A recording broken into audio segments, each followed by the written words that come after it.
जो धर्म भी स्थापन हुए हैं दुनिया में, उन धर्मों का फाउंडेशन भी कहाँ से पड़ता है? भारत से ही पड़ता है। और द्वापर युग में पहले इस्लाम जो क्रिश्चियन धर्म बाहर विदेशों में फैलता है ना, उस समय उनको राज्य वहाँ मिलता है ना, वहाँ कौन दिलाता है? इस्लाम धर्म जो है वो, इस्लाम धर्म की शुरुआत जो है वो भी भारत से ही होती है। विदेश से धर्म की शुरुआत नहीं होती है। भारत में ही इस्लामियों ने जब इंद्रियां चंचल करने का दुष्ट पाठ बजाया, दृष्टि से और कर्मेंद्रियों से व्यभिचार फैलाया, तो भारत की सूर्यवंशी आत्माएं बिफर गईं और उनको आक्रमण करके भगा दिया। वो अरबियंस दूर देश में चले गए, अरब देश की ओर।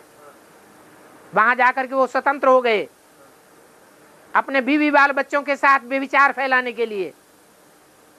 इसलिए उस धर्म का मिसाल 84 लाख योनियों में से कौन सी योनि से की जाती है?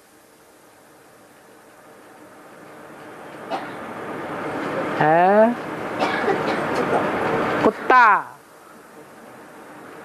बहुत वफादार भी होता है।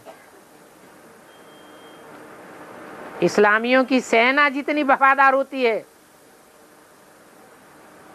उतने वफादार राजपूतों को छोड़ करके और कोई भी नहीं होते। और बेविचारी भी बहुत होते हैं।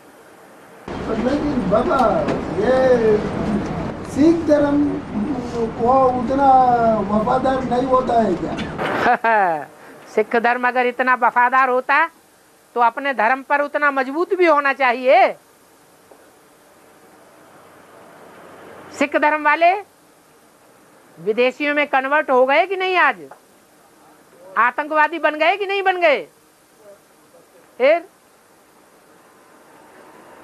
जब अरब देशों में चले जाता है, वहाँ पहले धर्म राज्य शुरू करता है ना, वहाँ बाबा नहीं दिलाता क्या आपको? विदेश की राज्य की बात नहीं है, ये माता पिता का घर है। यहाँ जो फाउंडेशन पड़ता है वो सारे संसार में फैलता है। दिल्ली का तख्त दिलाने के लिए निमित्त बनते हैं। दिल्ली में मुगल शासन प्रत्यक्ष है और प्रसिद्ध है, विदेशों में उतना प्रसिद्ध नहीं है।